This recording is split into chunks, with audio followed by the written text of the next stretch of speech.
It's the Brandon Cruz Daily Fantasy Podcast, where I go into the gloom place strategy specifically designed for GPPs. This is a show for people who are already informed on daily fantasy sports and how these contests operate. If you have a question lead and ask it isn't a stupid question, feel free to send them away on Twitter, BrandonCruzDFS.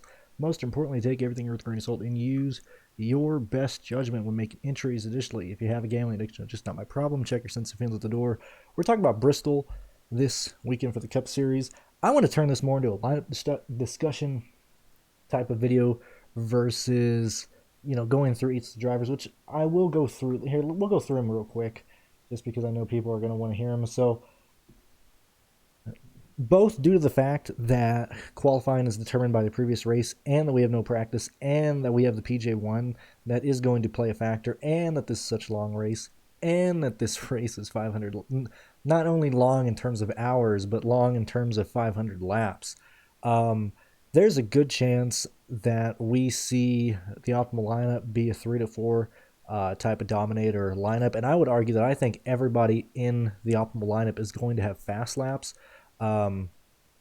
depending on when cautions come out. If it's in the middle of green flag pit stops, if it's in the middle of a stage, if it's late into a stage, we're going to see the leaders shake it up a lot. So while obviously everybody's going to agree that even though Truex's track history here, one of the fastest cars of late, we all agree, and I think we as in pretty much anybody playing this, we can agree that Truex, Hamlin, Logano, Elliott, Larson are main contenders to lead laps. I think we're all going to agree that Christopher Bell is a main contender to get fast laps. Same thing with Ryan Blaney, although probably not to the same extent.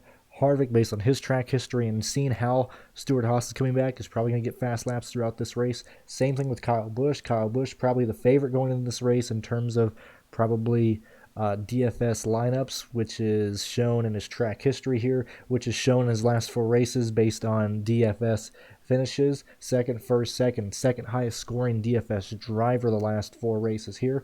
Brad Keselowski has had a dominating car at this track as well. 36 just due to because he finished 34th in the last race here. Obviously, we're not looking at Bristol dirt. And then second highest, and then 9th highest the last 4 years. Alex Bowman is probably the first guy you run into that, you can start poking holes in his argument. But even then, like Hendrick and Bowman to an extent, they have incentive to actually show up with fast cars here because a lot of their cars are in I want to say an uncomfortable position for the playoffs. Don't really want to focus on them a whole lot, but it needs to be said that these guys have to run well in this race to make it on the next round. Same thing with Reddick, same thing with Byron. Kurt Busch, we've seen Kurt Busch be fast here as well. And so, I've basically gone through the top 15. You can make cases for every single one. When you look at projected laps led and fast laps, which I'm probably going to describe more here in ranking, gun to my head, Hamlin is probably my favorite. Larson is probably the second favorite. And then Truex is probably the third favorite. However, I have all of these guys getting fast laps led. Not a single one of these guys is projected to do less than 64 points. And that's also due to the fact that I have to project guys to lead laps. It might be a case where we only see 2 to 3 lap leaders. We might see, say, Logano run away with this race, Larson run away with this race. Either way, I have to go with who I think is going to lead laps. Like right now, the most I'm giving is Denny Hamlin, 108 laps led, 58 fast laps. Obviously, it's probably going to be more than that, but I just kind of want to get a baseline because at some point, the amount of DK points these guys get are pretty much like binary in terms of if they're in the optimal lineup or not. Like I would say if you get anything over probably 90 points, you're going to be in the optimal. It doesn't matter if you get 145 points. It doesn't matter if you get 92 points. You're most likely getting into the optimal at that point. And so based on, projections or at least entering lineups, all these guys are guys that I want to try and get into lineups and build around. Blaney is there as well. Although the track history doesn't support him a ton, I don't mind it. 16 laps led, 28 fast laps for Blaney. I don't think that's crazy. In terms of dominator points, that's a total of 16.6 dominator points. Like that is not crazy over the course of a 500 lap race to give that. It's most likely going to be smaller, maybe around 8 dominator points for Blaney in total, but I got to consider him as well. Same thing with Harvick, and the reason I'm kind of going on this big spiel is because I think this is more of a lineup based weekend versus, figuring out the drivers. Obviously, you need to figure out who the drivers are that are going to lead fast laps. But in terms of building the lines, that's really what I want to talk about more. So let's just kind of go ahead and grade these guys here. Bowman, I got him. I got a lot of guys projected to hit value, pretty much up inside the top 20. Just due to the fact that I'm giving a lot of fast laps and laps led throughout the entire field right now. Like, for example, Eric Almirola starting 12. I think he gains 3 place differential positions. I got him for 2 laps led, 9 fast laps. It's a total of 4.55 dominator points. If you still want to consider it there. If you still want to consider it that. Anyway, so that's 41.55 projected for Eric Almirola. A value of 5.6. So this is kind of how I'm just building a lot of these guys, and why I have so many of these guys as B's and A's up here is because I really want to build a lineup that's built out of the faces that we've seen this year being fast, the faces that we've seen being fast at Bristol. I'm really concerned about the value range, and you'll see as I continue going along. I like Tyler Reddick as well. William Byron needs to run well to secure himself into the next round. We like him as well. Probably less so. It depends. So I'll leave him as a B. We'll touch base on him in a bit. Kurt Busch is the first guy I'm worried about. A little expensive. Concerned about his price. And initially, I thought Michael McDowell would be a terrible play. He's starting 16th. I gave him 15th. Gave him 1 position gained, no fast laps, no laps led, 29 points for McDowell, 5.3 value. I didn't even realize he was priced this low. And just due to that, I think McDowell's worth considering. A lot of these guys in the 6K range can bust just as easily here. Let me move this. So we're at McDowell right now. Ross Chastain. I actually love Chastain. Obviously, I got a lot of A's in here, but Chastain is probably a guy that I want to focus around and build, probably in a lot of lineups. I like Dillon, and DiBenedetto is a guy that I'm concerned about, not only due to the fact that he hasn't really shown a ton this year in terms of his, chances to win a race and his last chance to get a chance to win a chance to get a chance to win a race and all that hoopla. Like, sure, he almost won the Bristol race in 2019, and now we consider him a god among men at Bristol, to where that was an outlier. Like, his performances at the plate tracks and Bristol specifically are almost more of outliers than the norm, because let's just look at all his finishes, man, from 2016 and now, even in shitty cars. You got to keep that in mind, but still, even in bad equipment, like a 12th and a second, that's all you got. So 19th, 31st, 2nd, 12th, 22nd, 21st, 29th, 19th, and 17th, and 24th. Okay?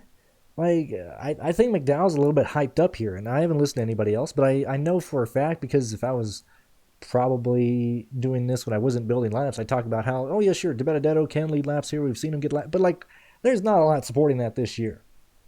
He's got some decent finishes, but we need to look at all those finishes with a grain of salt and see where he got those finishes at. You got a 5th at Dega. Can't really count that. Kansas turned into a shit fest at the end of the race, finished 4th there. 6th in Michigan, late race incidents. Indianapolis, 5th. Are we really seeing anything that correlates with Bristol a lot? I'm not seeing it right now. If we look at Dover, obviously Dover and Bristol aren't the same thing, but I think they're very comparable. 24th place finish at Dover. And these are finishes. We'll look at the race rating in a second. Nashville is probably the other one I'd look at to see where these guys are right now. DiBenedetto finished 25th at Nashville. That was a place where DiBenedetto probably should have ran better. Could have been the car, could have been him, but either way, he's not showing a ton of support on him doing well. If you want to look at places like Atlanta as well, not really comparable, but trying to build a reason to play DiBenedetto this weekend. 9th at Atlanta. I'm not seeing it when we look at race ratings and how fast he was. Even when you look at Richmond, where you had the Benedetto, I got to line it up here. Sorry, 17th at Richmond, 17th fastest car at Richmond. New Hampshire, 12 fastest. Okay, that's still fine, but 8,400 for maybe like 7 positions gained. I'm a bit worried about that. I'd argue this field is really, really stacked compared to the races that he was in, and I know he was in the Levine family car and those, but still, like this, Penske and this Penske affiliate, this Wood Brothers Racing, is just not there. And let's see. Let's go ahead and continue. Let's look at Dover, 23rd fastest car at Dover. Nashville, 22nd fastest car at Nashville. Even Richmond earlier in the year, 13th fastest. Okay, like we're not seeing a lot of data to support that this car is going to get laps led like we have seen before. Maybe he gets it through pit cycling. Maybe he gets it through strategy. But personally, DeBenedetto is the first guy that I am just Xing out this week. If I whiff on that, if he bites me in the ass, sure, be it. I don't see it. Right now I got DeBenedetto projected for 36 points. That's me giving him 6th place differential points. Like, I don't think that's crazy. I don't think that's wild at all. When we go to Chase Briscoe, I got him hidden value. Chase Briscoe worries me. Concerned that he gets stuck running where he is. We're going to see a lot of guys go a lap down. This is a very long race. It's very similar to Richmond, to where if you get a guy trapped and running 22nd a lap down, it's hard to gain positions. And I'm concerned about that with Briscoe. I'm concerned about that with Suarez, although I do have Suarez projected to do very well. And I'm probably a little bit high on Suarez right now. Giving him 9 place differential points, somewhere around the range of 12 laps led, which is only 3 dominator points. No fast laps right now. I mean, if you give him in terms of fast laps or laps led, like 3 points of either direction isn't too crazy. That's 42 points right now for Suarez. It's probably a bit high. If I bump that down to about 36, 35, he's still in play. But I'm still concerned about Briscoe and Suarez. The only thing leading me here is that just due to his price. Like, I do believe he's underpriced. Probably going to him more than other drivers. Eric Jones, concerned here. Got him projected for 28 points, 4.3 value. Can't make a lot of cases for Eric Jones. Same thing with DeBenedetto. Probably a guy that I'm going to be worried about. Stenhouse, same thing. I'm worried about Stenhouse. And a lot of these guys I'm really scared to play. If I hate the idea of playing Briscoe, Suarez, Jones, Stenhouse, Newman, but I have to build lineups, I'm probably just going to take the discount. There's no reason Suarez should be 6,600 and Stenhouse should be 72. I think they're very similar. Probably should be both around $6,900. Newman, I think Newman's probably a play I'm not even going to be worried about using. Man, like Buescher as well. I'm giving him 7 place differential points. It's hard for me to find more stuff to give Buescher. 31 points right now is what I see Buescher getting in terms of, in comparing the 6K range. I think it's Briscoe, maybe Suarez, maybe Buescher. I mean, I hate this range. It's 2 weeks in a row. I mean, these guys are starting where they're supposed to start based on where they're finishing. They're all fucking terrible plays. I hate the idea of any of this stuff. Buescher would probably be where I would go. Or let me change that. Briscoe, Suarez, Stenhouse, Buescher, getting my attention right now, but I hate the idea of playing these guys. I know we're going to have to. Cole Custer can't do it. I actually like Priest more. When we look at Priest's finishes here, this is oddly one of his better tracks. He's not, blowing the wheels off of anything here, but let me just make sure. Oh, man. Oh, boy. Oh, cool. I was checking. I had the headset on a live mic. Thank Christ I muted it. I just saw that. I was like, hey, I better check that before I ramble for another 20 minutes. Where was I? Oh, Ryan Priest. Oddly enough, one of his better tracks, and I do believe that this track is one where I do want to look at track history a bit more, because we typically see consistency between drivers at this track. If you're bad at this track, you're going to always be bad. If you're good at this track, you're kind of always going to be good if you're in the middle. But and we do have to consider that we've had yellows and better contenders get taken out. But Bristol in the fall, 9th. Bristol in the spring last year, 12th. Little bit of an anomaly, probably too high for me. And 18th in the fall race at Bristol in 2019 is probably what I'd look for more. 25th, his first race here. I don't mind Priest. I think Priest is underpriced.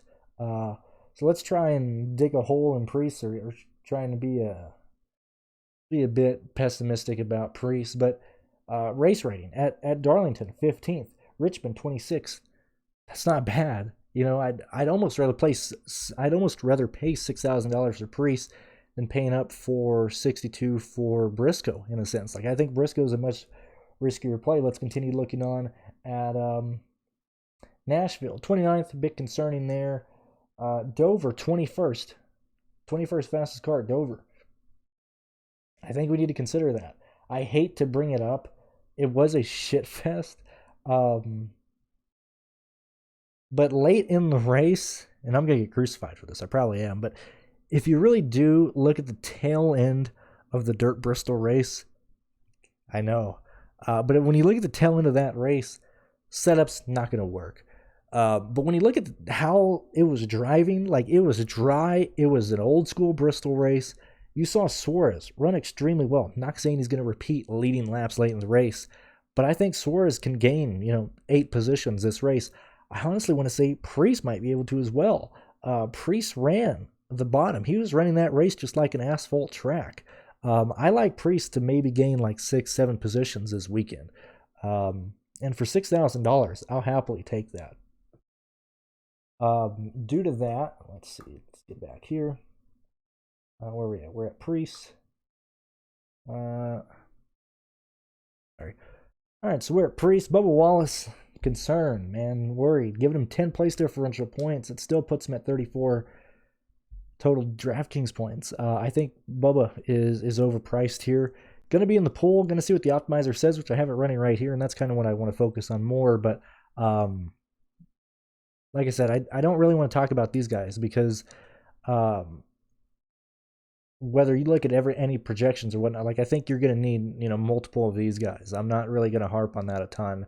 And when you're looking at lineups, a bad value play isn't going to kill you, but I would much rather talk about this and talk about what the optimizer says more. So we're almost done here. Haley can't do it. Anthony Alfredo can't do it. Corey LaJoie bringing the same car back that they ran at Darlington. If I give him 10 points, I think it needs to be considered, or 10 place differential points need to be considered. I honestly don't hate McLeod. I got BJ projected for 15. Josh Bilicki for 16. Right now, Quinn Hoff projected for 19. JJ Ely for 22. Garrett Smithley for 21. Smithley is probably the driver that I would use if I'm here. And if the optimizer, and it's bringing out Davidson as well, but I honestly just want to pay down for 4,700. If the optimizer builds me a lineup with 4 outstanding plays and it throws in Smithley, I got him projected for 21 right now. I'll take 15 points from Garrett Smithley. If that means I got 3 drivers over 100 DraftKings points with the other way, and then my other 2 plays are fine. Like, this is a place where I don't mind punting to the bottom just because there's so many dominator points out there, fast laps led points out there. That's what I want to look at. So the initial run in the optimizer is showing that obviously we're wanting to use a lot of tricks. Hamlin, Larson, Christopher Bell's popping off as well.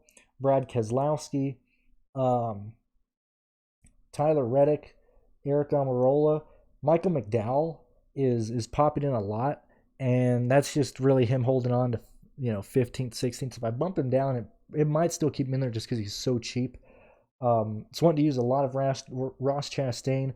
Briscoe and Suarez are the last 2 that it's wanting to use, like these guys that are popping off. So right now, let's go ahead and highlight these bad boys just for the sake of kind of showing where it's wanting to go and where. And I honestly believe that this is kind of where not a majority of lineups, but a good portion of lineups are going to be built.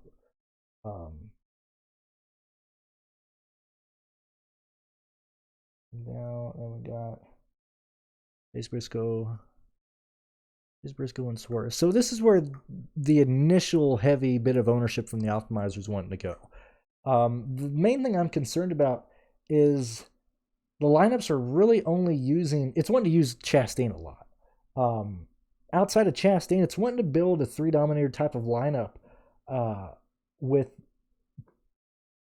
Hamlin, Truex, and then an 8K guy. And so either Christopher Bell, Keselowski, even Bowman to an extent. And so see, this is what the optimizer want to do. And so it's wanting to do right now, it's wanting to do 2 10K or 1 10K, 9K, and then an 8K driver. in the initial type of lineups it's building. And the reason I'm kind of being vague here is not be like, oh, I got the lineup. It's mainly just because depending on what you project guys for, like I said, I like Hamlin right now, but if you want to build around, Elliott, he's one of the 10K guys you could use.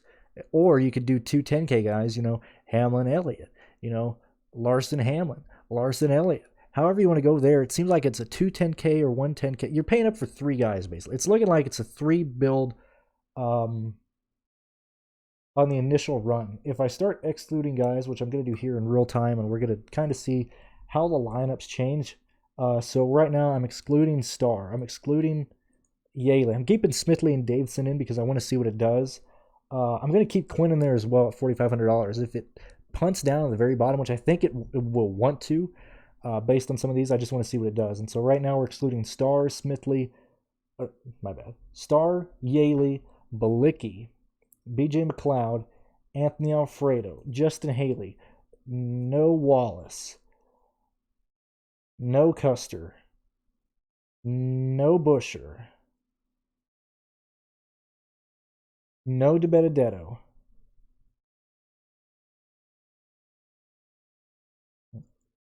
We're going to leave everybody else in there. So this pool that it's working with is Truex, Hamlin, Logano, Elliott, Larson, Bell, Blaney, Harvick, Busch, Keselowski, Bowman, Eric Almirola,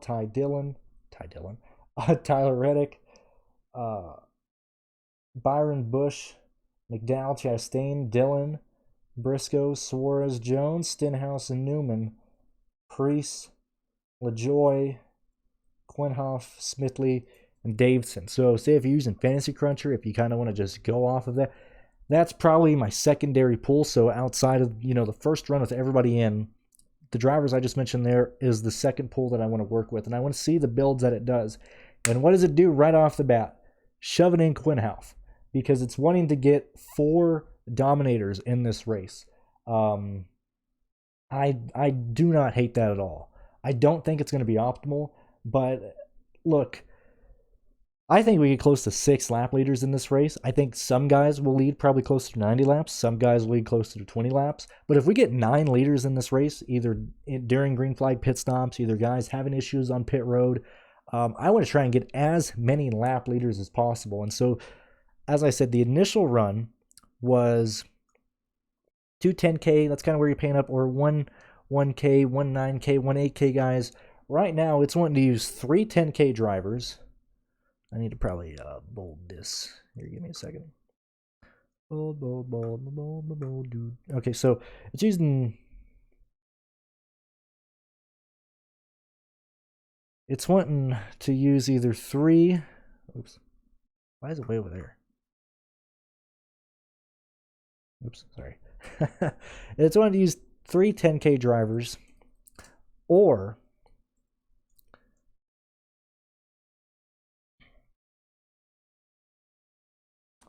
or 2 10K,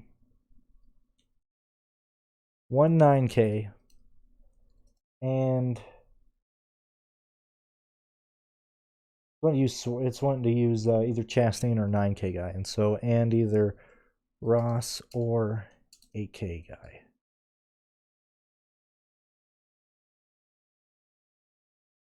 So that's what we're seeing right now.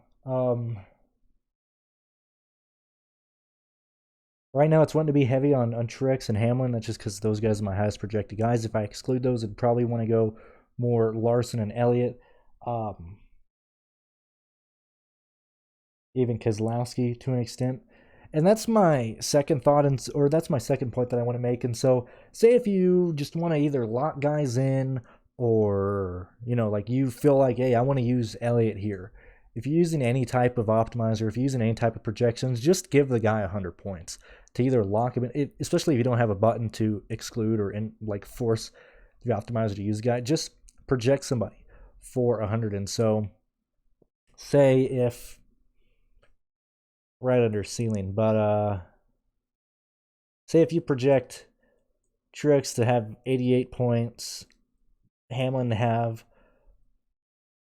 90, and you got Elliott right now on your like early projections for 78, but you're like, okay, I want to see a lineup that runs with Elliott. I'm going to force him in the lineup. Just give Elliott 100 points. You don't have to change this. Just give Elliott 100 points. It's going to want to force Elliott into a lot of lineups. And so this seems like a race to where I want to make quite a few different lines, using different groups of drivers, and trying to get all my drivers to get top 15 finishes.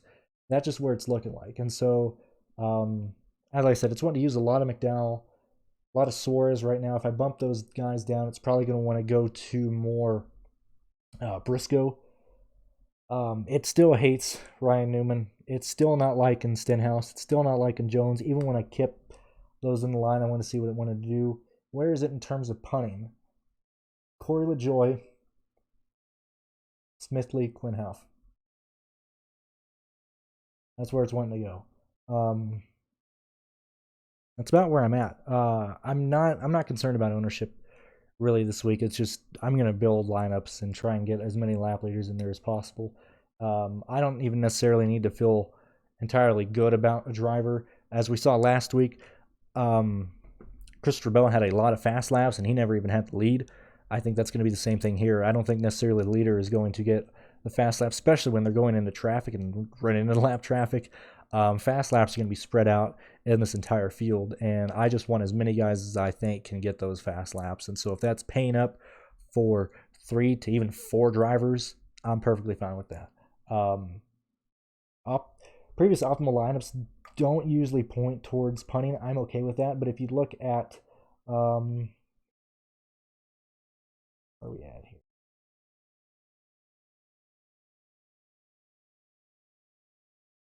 Where we at, buddy? Where we at? Let's look at the last 3 kind of races here to look at the amount of DraftKings points. And so, I don't remember what race this is. If I could remember that, that'd be fantastic. Give me a second here.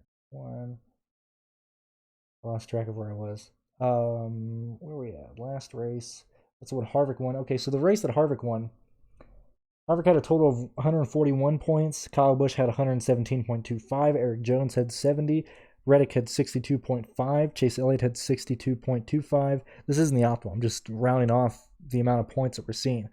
Buescher had 55.5. Boyer had 50. Michael McDowell had 50. Eric Almirola at 49.75. Priest 48. Blaney 47.5. Kurt Busch 40.5. Quite a lot of guys getting the fast laps that aren't leading, or getting fast laps that aren't getting points. The second one where Keselowski won. We're going back in history looking at the one that Keselowski won. This is Bristol Spring of 2020. Kyle Busch had a total of 95.5. Keselowski 90.75. Jimmy Johnson 70 points. Denny Hamlin 67.75. Boyer 67. Jones 61.5. Bell 61.5. Bubba 60. Priest 53.5. Byron 52.5. Austin Dillon 52. Chase Elliott 47.5.